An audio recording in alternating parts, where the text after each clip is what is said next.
love that song by Sue Riley, How to Heal.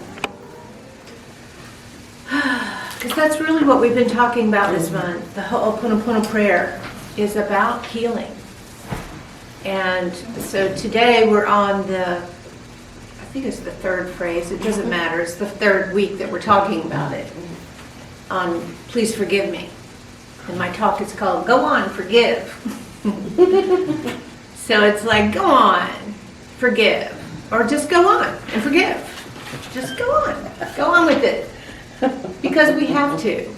Forgiveness is at the core of healing. We just have to get on with it. We have to forgive and move on and allow ourselves. Forgiveness is not about letting someone off the hook.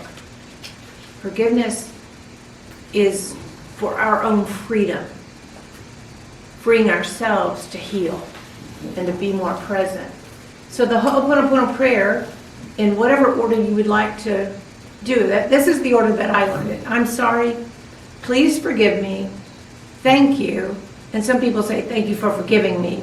I just like thank you. And I love you. So Russ started the first week of October with I love you. And did a really good talk. If you haven't seen it, go back. It's on our website. I think it's also on our Facebook page. You can find it definitely on our website at unitylr.org. And then last week I did I'm sorry. So when we expand these talks, we did in our practices on Wellness Wednesday this past week really focused on Ho'oponopono itself. When we're expanding it out on Sunday morning, we're not really expanding it out for Ho'oponopono. We're using the topic to expand on the thought of it. But really, Ho'oponopono is 100% to clear yourself, or as the originator said, clean.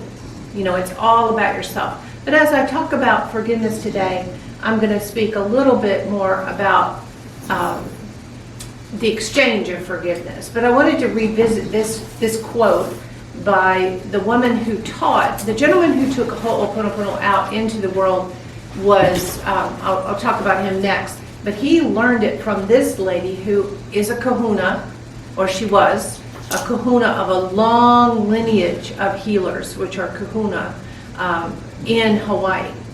And so what she says about the Ho'oponopono, which she has taken it into a program called the capital I, Identity Therapy, or Self-Identity Program, or something like that, but you can find it online. Her name is Morna Nalamaku Siminoa. Anyway, she says, and this is, listen with your unity ears, because this is very, very unity. If we can accept that we are the sum total of all past thoughts, emotions, words, deeds, and actions, and that our present lives and choices are colored or shaded by this memory bank of the past, then we begin to see how a process of correcting or setting right can change our lives, our family, and our society. When we work on our own selves, we have a ripple effect out into the world. You think you are doing an isolated activity, but you're never doing anything in isolation. We are connected one with another, and we are connected with the divine. We're an expression of the divine. And as we heal, we literally, and I'm not just being hyperbolic, we literally begin to heal the world. And what Dr. Hugh Lin says is the only task in your life and mine is the restoration of our identities, which he calls our minds, back to their original state of void or zero. So by using these 5 phrases, or 4 phrases, I'm sorry, please forgive me, thank you, I love you, you can do a cleansing of your own memory bank. You can do it before you go somewhere. You can cleanse to that location. You can cleanse to somewhere you just left. You can clean your own preconceived notions and judgments and attitudes about anything. with those 4 phrases. It sounds too big and too good to be true, but it's very true and it's very powerful. Dr. Hugh Lin healed. He was a clinical psychologist, and when he learned this technique from her, he was applying it in his life, but he also took on a state hospital of the criminally insane in Hawaii. And that was such an overwhelming situation, and the staff were toxic as well as the patients, and he just began to do his cleaning, and people began to heal, and they'd never been healed, and they'd never left. And suddenly they had to close the facility because people got well and left. It was just a unbelievable story with such a simple technique. He said, I did not do therapy, I did not sit down, I did not talk to every one of them. I just took their files and I did the Ho'oponopono over the files. I mean, that's just kind of mind-blowing, isn't it? Yeah, it is. So I'm sorry, please forgive me, thank you. Of course, the other one is I love you. Today we're talking about please forgive me. Now, forgiveness goes both ways, right? I mean, in this Ho'oponopono, please forgive me, is taking responsibility for ourselves. Please forgive me. We are so unaware of the damage we do throughout our day as we rush around and we're all stressed out and we're busy and we cut in front of somebody or we drive a certain way. We're affecting people all along. We think we're the only ones being done to, right? That somebody cut us off, and but we're doing this all day long ourselves. We misspeak to people that we would never intentionally hurt their feelings, but we do it. Yeah. But we do it unintentionally. There's an impact. Yeah, there is an impact. Our words and our actions have an impact. And the thing is not to blame or burden ourselves with guilt, but to just take responsibility and say, you know what, I'm going to do my cleaning so that whatever it is I've done, I'm releasing anybody out there who needs to be freed of the burden of giving me forgiveness. And isn't it powerful when someone acknowledges to you, last week we talked about apologies and what they are and what they're not, but isn't it powerful when someone actually says to you, please forgive me? Because it's an acknowledgement that you've harmed someone, whether you intended to or not. And asking for forgiveness is that ultimate in humility.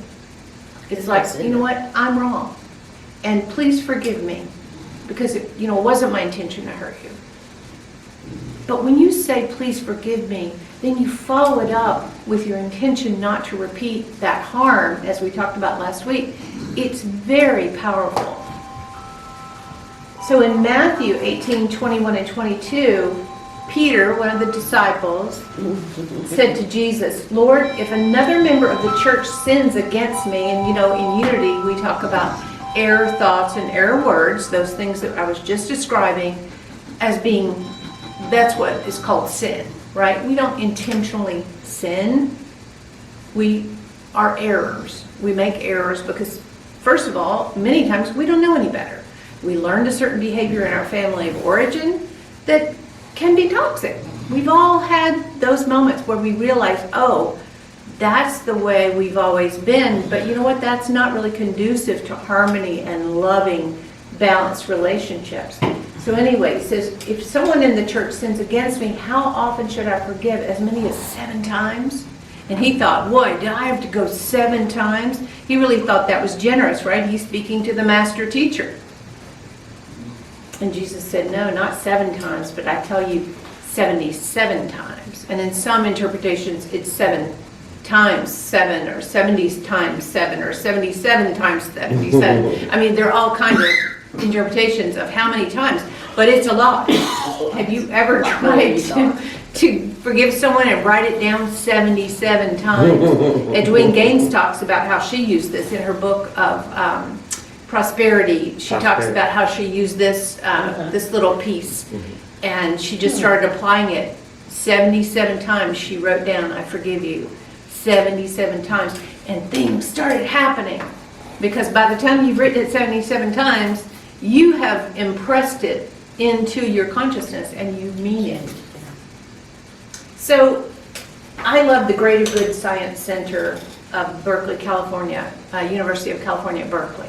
They do all kinds of research on positive things that help us to grow and learn and become better human beings. And so they have an article about forgiveness, and it's what is forgiveness? And they said psychologists generally define forgiveness as a conscious, deliberate decision.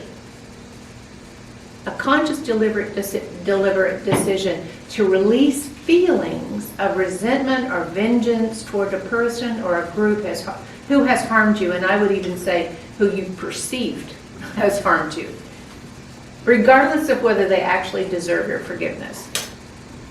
Now that's a little bit of a dig, isn't it? Whether or not they deserve your forgiveness is a judgment. And if you can set aside your judgment of whether or not they deserve it, you are freeing yourself. It's not about letting them off the hook at all. What forgiveness does, sorry, I have a little scratchy throat, is it allows us to have that connection with another human being. And it doesn't mean that you want a connection. Maybe someone's harmed you and you're done. And you don't want to have an ongoing connection with them. But when you do your forgiveness work, you get to consciously choose, right? It's because aversion is also attracting. You know, you think, oh, only desire is attracting, but aversion is also attracting. So when you've rejected someone and you've criticized them or you condemn them and you don't forgive them, you are putting that rope, you're tying that knot, you're keeping yourself connected in a negative way that is harmful. But once you free them through forgiveness, you get to choose the connection. But when you're in aversion and judgment and anger, you don't get to choose. That connection is deep and dug in. So what we want to do is we want to release the other person so that we can be free.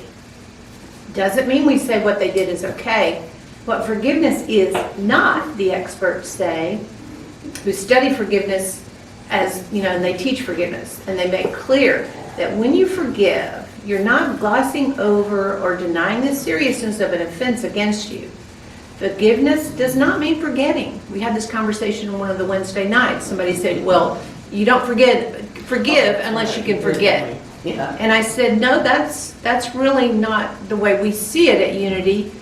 When you can remember and you no longer have that charge, then you know you have forgiven. You can remember it, but it's not emotional. It's not, you can remember the facts as if you were reading a black and white newspaper article, if there are newspapers that anybody reads anymore. But black and white, words on the paper, okay, that did happen that year, that day, that person did that, and I did have those feelings at one time. But when you no longer drag those feelings forward into this moment, you know you have actually done your forgiveness work. If you are saying that you have forgiven them, but you're getting all tight in the chest and you're talking fast and you're breathing heavy, it's time to maybe revisit the forgiveness work that you did previously, because sometimes we can forgive up to a point that we're ready in that moment, and we might need to come back and revisit and do a little bit more. But it's about letting ourselves be free of the burden of judging another and holding them accountable for the feelings that we're having. We need to be free. We need to be able to clean, as the Ho'oponopono prayer says, and to be free to love. We're not letting anybody off the hook, we're not condoning, and we're not making excuses. And sometimes we learn something about an unhealthy pattern we've been in, and so we really don't want to forget, but we do want to take the charge out of it. But you know, So for those of you online, Jeannie just contributed that she said sometimes we learn about our own unhealthy patterns through forgiveness, and we don't want to forget that we learned that. We want to take it forward and apply it, but we definitely want to take the charge out of it, so that we need to forgive ourselves for what we didn't know at that point, right? When we're in an unhealthy pattern, we are in that pattern because we don't know a better way to do it. And once we learn a better way, we can choose differently, but we don't want to forget that lesson that we learned. We don't want to forget. Sometimes I cringe and I think of myself in my 20s and I'm like, I was so uptight and, just different behaviors. And I just cringe thinking, oh my gosh, I would not like myself if I met myself in that person now. But I'm glad to remember, even though it makes me a little cringy sometimes, it's like I'm glad to remember that I have learned so much, and I know that I continue to learn, and I continue to move forward to become the person I'm supposed to be in this world. So please forgive me is a powerful phrase.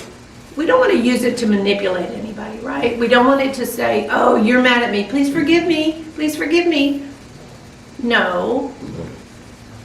Please forgive me needs to come sincerely from your heart, meaning I acknowledge what I've done, unintentionally or not, and it's my intention not to repeat, right? It's okay for me to say, I did do that. It's okay for me to humble myself. The greatest sages, the Tao Te Ching always praises sages who put themselves below others. Not below as in status, but I put you and your happiness above my own. And I grew up with a mother who kind of always told us you should say you're wrong, you should say you're sorry, you should say, but it didn't have and I know she believed it because she grew up a good Christian woman in Southern Baptist Church, and she did believe it, but it wasn't put into context for me. So in my insecurities, I didn't feel comfortable about that. I did not feel good about always being the one to say I'm sorry when nobody else around me was saying they were sorry. I didn't see it demonstrated. I just heard her telling me to do it. So what we have to do is learn for ourselves, right? We hear these messages, and she had the right message, but the demonstration of it is what makes us fulfill our own greatest and highest place in this world. So in another article of the same location on Greater Good Science Center, I'm not going to go over all eight keys to forgiveness, but Robert Enright gives you 8 keys to forgiveness. I'm just going to go over the first 4. Know what forgiveness is and why it matters. So he says working on forgiveness can help us increase our self-esteem and give us a sense of inner strength and safety. When we know that we have the ability, we can choose to forgive anything, anytime. There's power in that. I don't have to be the victim of anybody. No matter if someone wants to make me a victim. I was friends with this guy down in Kerrville, and he said jokingly to a waiter when he was kind of a motorcycle guy, and he said to the waiter, I like my women like I like my coffee, strong and bitter. And I just looked at him and I laughed and I said, you can't make me bitter. And you can't make me bitter. You can do things that I could choose to be bitter about, but my cousin, I saw for the first time in years this week, said something about my divorce from 20 years ago. And I'm like, oh, are you talking about when I was married and divorced? And she's like, yeah, I don't even think about it anymore. And finally I said to her, I don't think about it because I left in order not to become bitter. It was my choice. Once I saw the patterns that were there, I knew over time it could break me down and could cause me to become bitter. And I chose not to be bitter and to make a difficult decision to leave rather than, and you all, whoever's thinking, oh, you should have stayed and worked on it or whatever, I'll have a private conversation with you and I'll explain to you why the pathology was clear and there was no changing of the circumstance. So anyway, I got professional advice, so don't think I'm a quitter. Anyway, forgiveness can help us and allow us to move on in life with meaning and purpose. You have to forgive. You have to accept people as they are. You have to accept that people misspeak, they make mistakes, they do the things that they do. And if you really just come from the attitude that it's not intentional, no one's really trying to harm me, then nobody can Nobody can.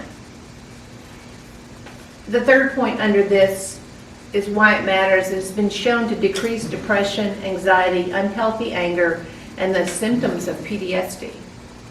All of that from forgiveness work. Because trauma, things that happen in our life that stick in us energetically, stick in our psyche, stick in our heart and our soul, the only way that we can move forward is to do our own inner work. And I like this one, become forgivingly fit. So the point here is we get fit physically by repeating exercises, right? We want to have stronger arms and we do our little dumbbells, and we want to have stronger legs and we do our leg press. And we walk, we want our heart to be stronger. We know the things that affect us, cause and effect. Well, that's also true about forgiveness. Making a conscious effort not to talk disparagingly about who's hurt you, who have hurt you, those who've hurt you. So just let it go. You know, sometimes we kind of get on a little loop of, well, this person, and then somebody commiserates with us, and then the next person. It's a bond sometimes with our friends and our family members, right? Yeah. Because then I tell you, Jeannie, about my hurt, and you go, oh, I get it, because I had that same thing happen, and then we just get on that train going nowhere together. Yep. And we just bring ourselves in a little spiral down the drain. But that's not being forgivingly fit, right? Being forgivingly fit would be like, you know, I hear you, and I understand, and I've had similar circumstances, and let's think about the good that came out of it, right? You turn that train around, and then we don't have to go down that drain together. We can switch it, because we can do that for one another, even if we can't do it for ourselves. And sometimes if I catch myself having a little moment of, it's like it doesn't feel right, it's discordant in my energy body, and I have to kind of stop and go, oh, I'm creating that disharmony by my intention and my focus. He says, make it a practice of recognizing that every person is unique, special, and irreplaceable, regardless of how they're showing up any particular time. And show love in small ways in everyday encounters. This, if you have spent a day doing this, showing love in small ways, you know how it changes. It changes your perception when you go out into the world and you go, you know what, I'm going to take a minute and I'm going to hold this door. I don't care if 10 people come in. I'm not going to just let it go after the first 2 or 3. I'm going to hold the door and I'm going to smile at people.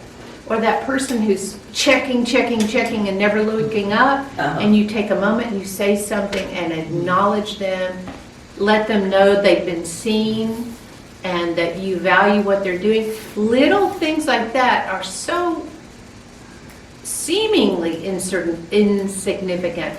But when you do it and you're making a connection, before you know it, you feel so connected.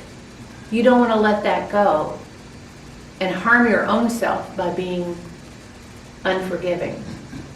Forgiveness is such a critical part of healing, of moving forward, of becoming our own divine self. Because unforgiveness really, really separates us from that knowing, that divine nature, because that divine nature, which we name God, the Native Americans call it the Great Mystery, the Taoists call it Tao, and Lao Tzu said that which can be named the Tao is no longer the Tao. We put a name on it. That's why I always say, which we call God, or that name, because the name shrinks it down. It is all powerful. There's this presence, the substance, as Charles Fillmore called it, substance. It's underneath, it's in, and it's through everything, and it's always expressing. So that is what we're made of. And when we can get in touch with that, we can feel that healing presence just moving through us. But when we are unforgiving, we start shutting it down and shutting it down. We start shunting the flow. another of these particular things, address your inner pain. So sometimes common forms of emotional pain being anxiety, depression, unhealthy anger that we mentioned before, lack of trust, loathing, self-loathing, low self-esteem. I had that all growing up and still have it a little bit in certain situations. Overall negative worldview and a lack of confidence in one's ability to change. If you have some of these things, acknowledge it's a part of your pain. There's no one to blame for it. Maybe you learn certain messages through your family of origin, but it doesn't help to blame anyone for it because they learned that message and they gave that message to you. Why? Because if you're like, for instance, my mother struggled with feeling accepted. So she taught me, no one accepts you, right? Because that protects in her mind, not consciously, but there's a protection to it, right? If you don't go out there expecting everyone to love you, then you're not going to be so devastated when they don't. There's a backwards kind of sense to it in a sad way. I get it. And I know that was her belief and that was her understanding of herself. And I saw it manifest, and I also had to at one point say, you know what, that is not serving me to believe that about myself. So we kind of just have to take responsibility, and I have to first forgive myself for adopting that belief and forgive her for adopting it for herself and sharing it with me. And you know, that's why the whole Ho'oponopono is so powerful, because you don't have to really do the lineage. You just say, I'm going to do the Ho'oponopono on that, for that. And it just cuts through all the complicated things that go on in your head. I don't have to do the lineage of my pain because I know how powerful Ho'oponopono is. And I can let it go. Okay. And I can move. All the things I'm sharing here are the groundworks, the psychological, the emotional. But we don't have to do that when we really truly trust Ho'oponopono with these circumstances. And so last week when we did the Ho'oponopono as our practice, I gave them a little list, think of a person. Note, I said note, because I don't want you to get all into it, right? Note a person, note a situation, note, I don't know what the third one was, and then bring your focus to it and do the Ho'oponopono. And then when you do it and you really allow it to do its cleaning, you'll start seeing manifestations of how it's working. You don't have to set your intention of what the outcome will be. You just need to open your heart and your mind and let it do the work. It's very, very powerful. Wow. And he says it's important to identify the kind of pain you're suffering from and to acknowledge it. It really is important to acknowledge and give yourself, not to wallow in it, but just to say, you know what, my defensiveness hurts me and hurts others. So that came from this, and I'm willing to let it go. It's more of not acknowledge it for like, oh, that's just the way I am. More of, I acknowledge that is something in me that shows up in a way that is not building that connection, because we're here as human beings to connect with one another so that we can demonstrate love and support of one another. And he says the more hurt you have incurred, the more important it is to forgive, at least for the purpose of experiencing emotional healing. So the more pain we've had, the more forgiveness is important to us. And you know what? There's nobody that's without pain in their life. That's just a fact. We're human beings, and we're all different from one another, and we can never fully understand one another.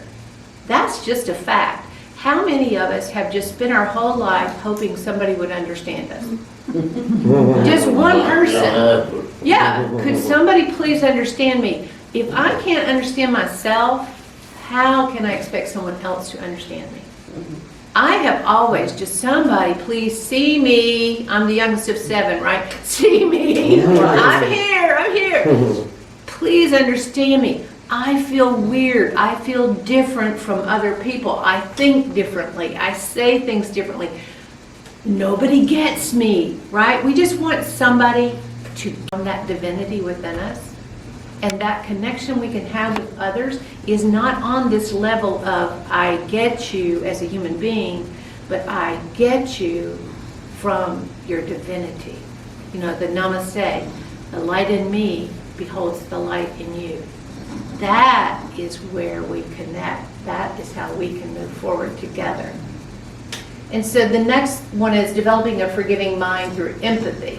So this is something that we can do for another. You know, it's really, there's an exercise called empathetic listening in the NVC that nonviolent communications that Jeannie works with on Tuesdays, right? Mm-hmm. And it helps you because you're guessing someone's feelings and needs. If they're expressing whatever, they call it jackling, they're expressing whatever their feelings are. And sometimes they're good ones. Oh, you're joyful.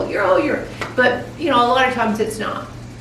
And a lot of times we have only the vocabulary of mad and sad and maybe glad occasionally. But once you can actually empathize, maybe you understand that somebody's had a difficult day, or you understand, once you can get a little bit more into the details, it helps you. But I think in the beginning you might need to understand someone's wounds, but once you've practiced forgiveness enough, Yes. you don't need to know anything. You just need to know that there's something you don't know, and you forgive them. And forgive yourself for not knowing, you know? Just go to forgiveness. Just go on, forgive. Just go on. Just let it go. You've heard this phrase. Hurt people, hurt people. It doesn't translate in words because it looks like you're just being redundant. But hurt people, hurt people. And whenever you feel hurt, if you can remind yourself of that and say, oh, I feel hurt by something that person said or did, they're probably hurting. You don't have to know the details. You can just come from that divinity within and understand they're hurting. And I want to be present, fully present to the pain they're having. It's not about me anymore. I've turned it around to where I can be empathic and generous of heart with them when, on the one hand, I'm going to judge you for hurting me. How does that feel? You're closed off, right? You hurt me. I'm a victim. Or, ooh, I feel that. And that's coming from hurt within you. You don't have to say it. Just take a moment and go, owie. Mm-hmm. So if that's an owie for me, it came from their owie, I need to give them some love right now. I need to understand that there is something. I may never know what it is, but there is something. Because we're all human beings. We've all been hurt. We all hurt others. If we just take a moment. Now, also, he's got 9 steps to forgiveness in another article by Anusha Syed. I like this one because it's important. If you don't have a therapist or a best friend, this one is kind of hard. Know how you feel and how to articulate it, and then tell someone you can trust about your experience. That's why Silent Unity is good, because you might not have a therapist and you might not have a best friend today. It might be that person who hurt you, feelings. It's your best friend, and you need to talk about it. But you can call Silent Unity, and you can share how you feel. But just getting it out sometimes, because you know that seething feeling when you're holding something in and you want to tell somebody or you want to do something about it. Yeah. You want to just get it out. They say that's a good idea. And tell yourself that you will feel better because of the forgiveness. Forgiveness is for you, not for the other person. You're not letting someone off the hook. You're not doing them a favor by forgiving them. You're doing it for yourself. And it doesn't necessarily mean reconciliation. You don't have to come back together with that person. You can use your power of discernment. It's a spiritual gift to discern whether or not, if you have mislaid your trust, which we all do. I'm an overly trusting person, which is not good. That's just as bad as being a non-trusting person, because you give your trust sometimes, most often, without discernment, without giving yourself a moment to see if that's a good place to give your trust. So nobody can hold up to that. Nobody can be that for, deserve that trust when you give it without actually discerning. But recognize that your pain is from the hurt feelings and the thoughts and the discomfort now, and not from the thing that offended you in the past. Again, Eckhart Tolle. It's true. Yeah. It's really true. It's really how we keep dragging it around with us. It happened back here, but we keep pulling. That's that forgetting thing, right? We don't want to forget, but we don't want to bring those feelings forward, because it's only relevant as much as we bring those feelings into the current moment. Mhm. If we've done our healing work and forgiveness, then we can talk about it, but it's not going to bring all that emotion into this moment.